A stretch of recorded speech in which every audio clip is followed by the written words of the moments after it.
Hello brew tubers, back again. Just finished taking a gravity reading with my certified sacrometer or hydrometer or whatever you ought to call it. Yes, for commercial ones you have to use expensive ones with certificates. I think it costs 70 quid each, so always very careful with with these ones. So yes, just taking a gravity reading of the 1864 XP bitter, pale ale, whatever you want to call it. So let's have a fermenter sample tasting. Oh shit, that's a bit too much. This is a mild ale malt, and it's given it a lovely colour to it. It's also slightly darker than a normal pale ale malt, and shitloads of East Kent Goldings in this one. On the nose,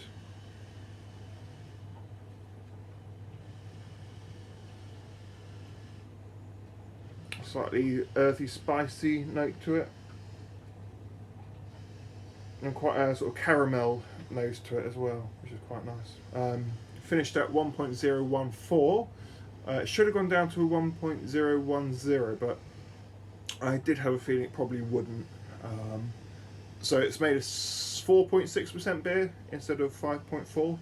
So I'm not hugely disappointed in that. So yes, we'll dive in. As I say, this is a fermenter sample.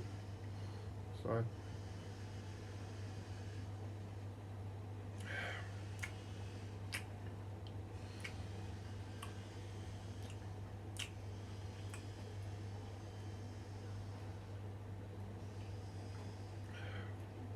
yeah, 83 IBUs, and probably needs time to mellow out a bit, I'd say. It is a heavy hitter when it comes to hop flavour and bitterness. It's not ridiculously undrinkably bitter, but it probably could do with a couple of weeks just to calm down, to mellow out a bit.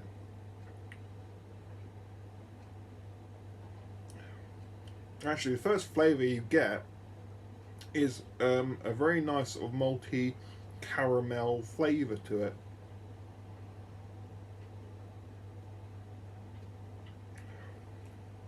And then you just get knocked around the head with the hop baton, whatever that is.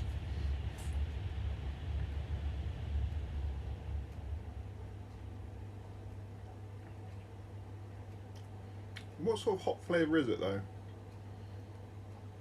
It's quite hard to describe. It's like, because the bitterness is quite extreme, it's sort of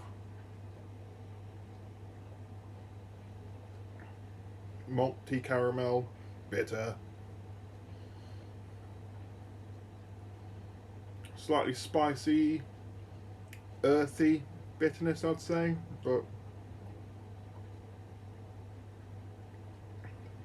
let's finish off the cementus marble. Yes, we'll finish off the cementus marble. Yes. Oh dear.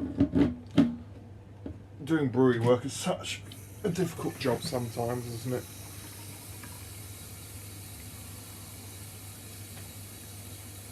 We can't let it go to waste.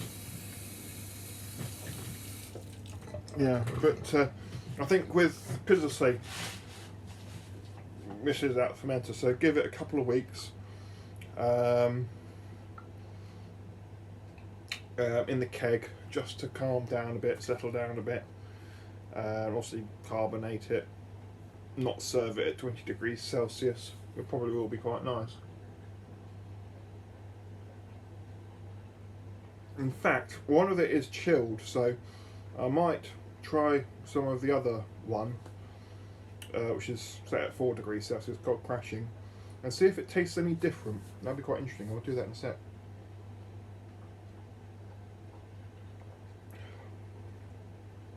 In fact, I'll pour this away and I'll try that. Or shall I pour it away? Oh, conundrums. I will pour another glass out, and I'll keep this because it's, you know, it's not so bad. You know, it's quite pleasant, so I don't want to get rid of it. I see trying to find a bit of counter space to put the glass down. Right, I shall pour some of the other one and see what that's like. Shut me a sec. Right, so here is, as you can see from the start of the condensation on the outside, here is the chilled version of the same beer.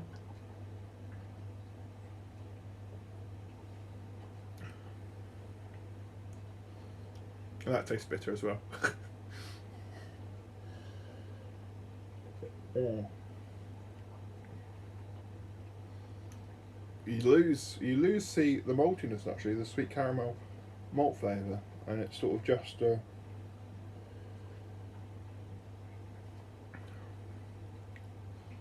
just bitter. But mellowed bitter, because it's not quite so in your face. Let's mix the two together. Shits and gigs.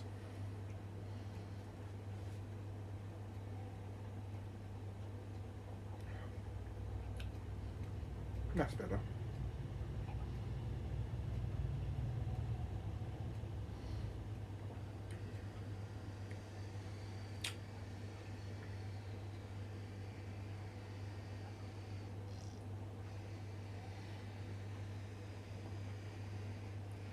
Very full on flavour.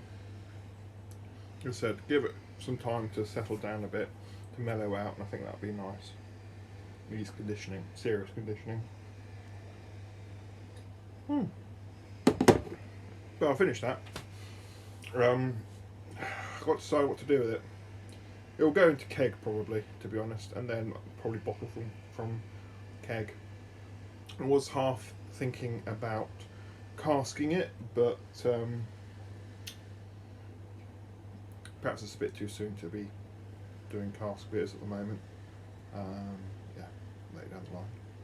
Right, so that's the last video you're going to get from me today, promise.